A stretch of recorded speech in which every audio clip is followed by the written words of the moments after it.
Morning students. आज के इस वीडियो में हम कंपोजिंग पोएम इन इंग्लिश इस टॉपिक की तरफ ध्यान देंगे। नाइन्थ या टेंथ के बाद 11th और 10th में पूछे जाने वाला ये एक कंपलसरी क्वेश्चन है और इवन आपको 9th और 10th में भी एक्टिविटीज़ में ये दिया जाता है। So let us start how to compose a poem in English. Now यहाँ पर मैं आपको सिंपल स्टेप्स बताती हूँ। ये देखने के बाद हम कोशिश करेंगे कि हम खुद की इंग्लिश पोएम लिखने में कामयाब हो सके। See the first one steps, think about the topic और टाइटल। आपको खुद टाइटल या टॉपिक के बारे में क्या करना है, सोचना है। Then second is write as many related words as possible, यानी उस टॉपिक से आपने जो टाइटल चुना है, ये जो आपको टाइटल दिया गया है, उससे जुड़े हुए ज़्यादा से ज़्यादा वर्ड्स याद करने की या फिर लिखने की कोशिश करेंगे। अभी ये वर्ड्स हम कहाँ से ले सकते हैं?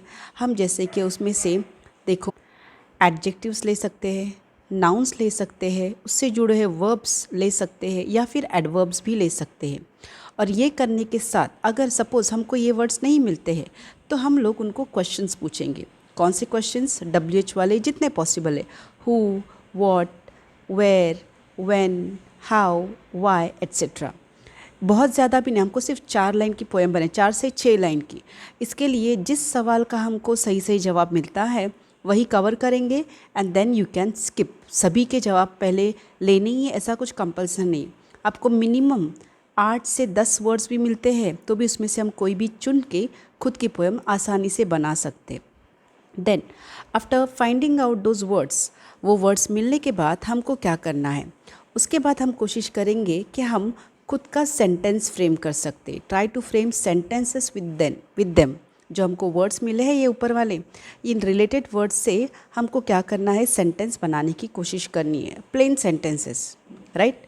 और एक मर्तबा आपके सेंटेंस रेडी हो गए, देन इफ़ पॉसिबल हम उसको एडजस्ट करेंगे राइमिंग स्कीम के लिए या फिर राइम करने के लिए।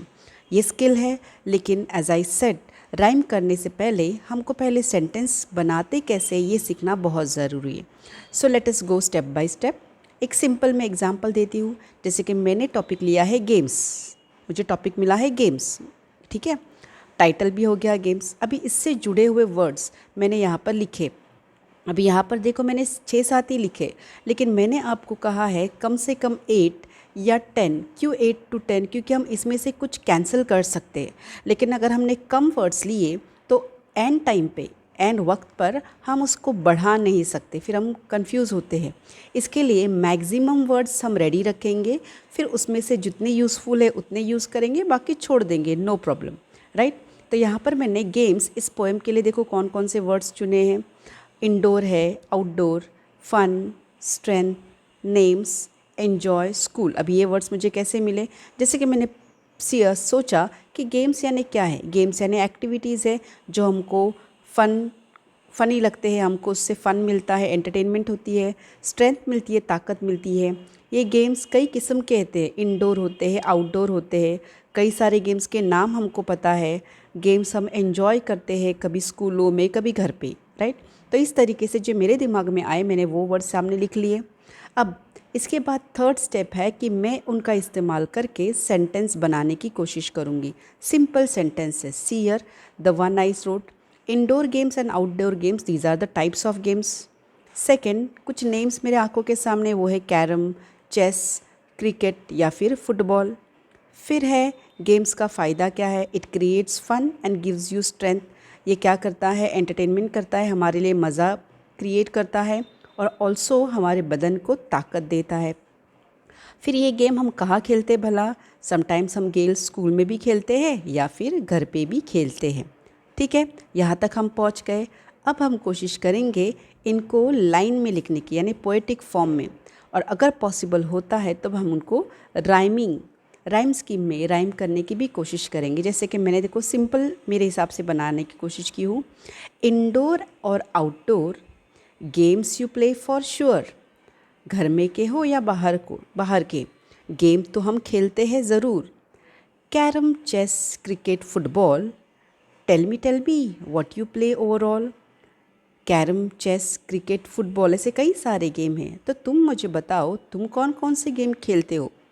It gives a strength and entertains, वो हमको ताकत देती है, हमारा मनोरंजन करती है। Whether you play in school और एट होम, चाहे तुम स्कूल में खेलो या फिर घर पे खेलो। क्लियर। तो यहाँ पे ध्यान से देखो थोड़ा सा, अगर पॉसिबल है तो यहाँ पे थोड़ा राइमिंग हो रहा है। Is it correct? अगर राइमिंग नहीं भी होता है तो नो प्रॉब्लम, क्योंकि अगर राइमिंग नहीं होता है तो हमारी पोएम फ्री वर्ड्स में काउंट होती है। आपको पता है पोएम में राइमिंग स्कीम होती भी है या कभी कभी नहीं भी होती, जिसको फ्री वर्ड्स कहा जाता है। तो चाहिए तो आप एग्ज़ाम में ऐसी पोएम लिखो या बिना राइम की पोएम लिखो, दोनों भी काउंट होते हैं। लेकिन एज आई सेड, उसके लिए आपको पहले रिलेटेड वर्ड्स कलेक्ट करना बहुत ज़रूरी है। So I repeat the poem. See, indoor और outdoor games you play for sure. Carom, chess, cricket, football. Tell me what you play overall. It gives strength and entertains, whether you play in school or at your homes. हो गया, छोटी सी simple poem हमारी ready हो गई। अब इसके बाद practice के लिए हम और करते हैं। अब एक टेक्निक मैं आपको बताती हूँ। यहाँ पे स्प्रिंग पर हम पोएम लिखेंगे जो एक्रोस्टिक होगी। अभी एक्रोस्टिक पोएम यानी क्या, देखो एक्रोस्टिक यानी आपको पता है कि दिए गए वर्ड को एक लाइन में एक के नीचे एक लिखना है और हर एक लेटर से अलग अलग फ्रेजेस या फिर सेंटेंसेस बनाने होते हैं। तो यहाँ पर मैंने देखो रिलेटेड वर्ड्स कुछ चुन के रखे यहाँ पर, इनका इस्तेमाल करके मैं आगे पोएम बनाऊँगी। See here, I hope you can see them.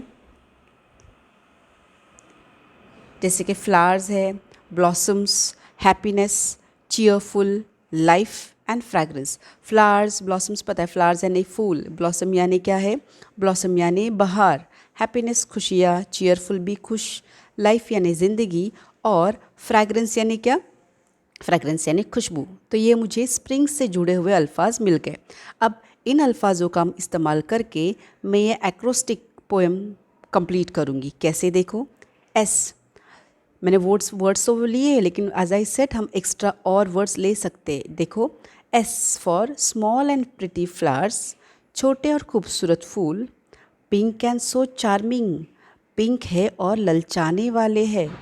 Are for ready to amuse all, सबको खुश करने वाले, सबको बहलाने वाले। एल फॉर लिखेंगे लाइवली ब्रीज डांसिंग, यानी जो जैसे बोलते हैं ना फुर्तीली ऐसी जो हवा है वो भी क्या कर रही है, डांस कर रही है। क्यों? क्योंकि स्प्रिंग का माहौल है। Never fails in magic of happiness, और वो कभी भी खुशी के जादू फैलाने में नाकामयाब नहीं होती है। Got it? क्या आपको समझा हम किसके बारे में बात कर रहे हैं? Yes, it is spring. Okay, तो इस तरीके से हम छोटी कंपोज करने के लिए, पोएम कंपोज करने में क्या होते हैं, देखो पूरा कामयाब हो रहे। Let us do it again. हम ये दूसरा तरीका है जो मैंने आपको इसके पहले बताया, उससे अलग है कि दिए गए वर्ड को एक्रोस्टिक में लिखो और उसकी पोएम बनाओ, acrostic poem. S for small and pretty flowers, pink and so charming, ready to amuse all, lively breeze dancing, never fails in magic of happiness. Got it? Yes, it's spring. इस तरीके से देखो हमारा rhyming हो रहा है, charming, dancing and spring. Clear? इस तरीके से हम छोटी सी पोएम बना सकते हैं। और नेक्स्ट आगे देखो, सी नाउ नेक्स्ट पोएम ब्लूम। अभी ब्लूम का भी हम एक्रोस्टिक पोएम में देखेंगे कैसे राइटिंग कर सकते हैं। Bloom means what? Bloom means बहार, राइट। फूल जो खिलते हैं उसके पहले, यानी फ्रूट्स के पहले जो बहार आती है, फूल आती है, फूल आते हैं, that is called Bloom. Blossom भी कहते हैं उसको। तो यहाँ पर रिलेटेड वर्ड हम क्या ले सकते हैं? ब्लॉसम्स है, ब्यूटीफुल, फ्लावर्स, ग्रो, मेस्मराइजिंग यानी सच में चौंका देने वाली, nature, birds and trees, right. तो यहाँ पर मैंने ज़्यादा से ज़्यादा यानी 8 वर्ड्स लेने की कोशिश की है। अभी इसके ऊपर, इसके साथ, इसकी हेल्प से हम पोएम बनाने की कोशिश करेंगे। See here, it is also possible कि हम ये सारे वर्ड्स इस्तेमाल करें या ना करें, it is up to you, कोई कंपल्शन नहीं होता है। लेकिन वर्ड्स सामने रहने से क्या हमको ईजी मिलता है कि हम इनका इस्तेमाल इमीडिएटली कर सकते हैं। ओके, और कभी कभी ये वर्ड्स सामने होने से हम ये लिखते लिखते आसानी से हमको और भी कुछ वर्ड्स अपने दिमाग में आ जाते हैं। सो सी हियर, ब्लूम का एक्रोस्टिक पोएम कैसे है? बिलो द स्काई यानी आसमान के नीचे, ले दिस ट्रेजर, ये खजाना क्या है? बिखरा हुआ है। ओवर द होराइजन, यानी जहाँ पर आसमान और ज़मीन एक दूसरे को टच करते ऐसा दिखता है, वहाँ पर या उसके आजू बाजू में ओशियंस टू मेजर, यानी ये खूबसूरती कहाँ तक फैली है, इतनी दूर दूर तक फैली है कि ओशियंस भी, अगर समंदर भी उसको गिनने के लिए जाए तो वो क्या है, अनकाउंटेबल है। इतनी खूबसूरती पूरी दुनिया भर फैली हुई है। मेरी मेकिंग ऑफ ईच क्रीचर, तो ये जो बाहर का मौसम, ये जो बाहर आई है, इस बाहर में क्या, ईच क्रीचर यानी हर जिंदा, हर जो जानदार चीज़ है वो क्या करे, मेरी मेकिंग यानी उसको, उसका मज़ा उठा रही है। इस तरीके से ब्लूम यानी सब प्लांट्स पर जब बाहर आती है तब मौसम कैसा सुहाना होता है, ये हम इस पोएम में बता सकते हैं। Sea below the sky lay this treasure, over the horizon oceans to measure, merry making of each creature. Okay ना, इस तरीके से सी की छोटी सी पोएम बनाने की कोशिश करेंगे। देखो सी से हम वर्ड्स क्या ले सकते हैं, बिग है, ब्लू है, वेव्स, फिश, एंग्री या फिर काम। एग्जाम्पल सेंटेंस देखो सिंपल वाली, sea is big and pretty, sea is deep and blue, full of fish and ample beauty, O all will like it won't you. यानी एकदम simple तरीके से हम 4 लाइन की पोएम कंपोज कर सकते। But as I said, you should have these related words in front of your eyes. अभी देखो इन्हीं का इस्तेमाल करके मैंने छोटी सी सिंपल सी पोएम बताई जिसमें राइमिंग भी हो गया और पोएट में ग्रामेटिकल स्ट्रक्चर भी मेंटेन्ड है। Sea is big and pretty, sea is deep and blue, full of fish and ample beauty, O all will like it won't you. Okay, इस कदर भी हम हमारी पोएम ख़त्म कर सकते हैं क्वेश्चन के साथ। नेक्स्ट देखो और एक एग्जांपल दिया आपको प्रैक्टिस के लिए, ट्रीज़। अभी ट्रीज़ से वर्ड्स कौन से जुड़े हैं, green, shelter, big, help, selfless and best. इसका इस्तेमाल करेंगे ट्रीज़ के लिए। देखो the best gift by nature to us, यानी कुदरत ने हमको दिया हुआ बेहतरीन तोहफ़ा है ये। दो बिग येट सेल्फलेस, ये बहुत बड़ा है लेकिन फिर भी क्या है, सेल्फलेस है, कभी भी खुदगर्जी नहीं करता। गिव्स अवे हेल्प्स ऑल, हमेशा बांटते रहता है, सबकी मदद करता है। Shelter for one and all, हर किसी के लिए क्या है, आसरा है। ग्रीन एंड रिच, हरा है और भरा भरा है। नेवर वरीज, कभी भी इसको कोई वरीज नहीं है, कोई टेंशन नहीं है। Such are my friends the trees, ऐसे हैं मेरे ये दोस्त जिनका नाम है trees. Okay, I repeat the poem, trees the best gift by nature to us, though big yet selfless, gives away, helps all, shelter for one and all, green and rich, never worries, such are my friends, the trees. Correct? एक last poem देखेंगे। See I know these topics are easy, लेकिन इन छोटे से ही आप क्या कर सकते हैं, आगे जाके जब आपको ऑन द स्पॉट कोई भी टॉपिक दिया जाता है, पोएम लिखना कितना आसान हो सकता है। फ्रेंड्स एकदम फेवरेट, लाइक इस पे हम आसानी से कभी भी लिख सकते हैं। फिर भी फ्रेंड्स के लिए है, हेल्पफुल होते हैं, वो गुस्सा भी करते हैं, एंग्री, बेस्ट होते हैं, गुड होते हैं, केयरिंग होते हैं। यहाँ पे कुछ ही लिखे, लेकिन इनको सामने रख कर मैं पोएम बना सकती हूँ। जैसे कि friends are caring and loving, help us in all needs. Friends हमारे लविंग होते हैं, केयरिंग होते हैं, हमको ज़रूरत में मदद करते हैं। They are the best we all say, वो सबसे बेस्ट है, हम हमेशा कहते हैं। लेट बी एल्डर्स और किड्स, चाहे फिर वो बड़े हो या छोटे हो। Feelings you care, tiffins you share, हम एक दूसरे की जज्बातों का ख्याल रखते हैं, एक दूसरे के टिफ़िन शेयर करते हैं। सो वी से, इसलिए हम कहते हैं, they are the gems found rare, ये वैसे ऐसे अनगीन या फिर ऐसे ज्वेल्स है,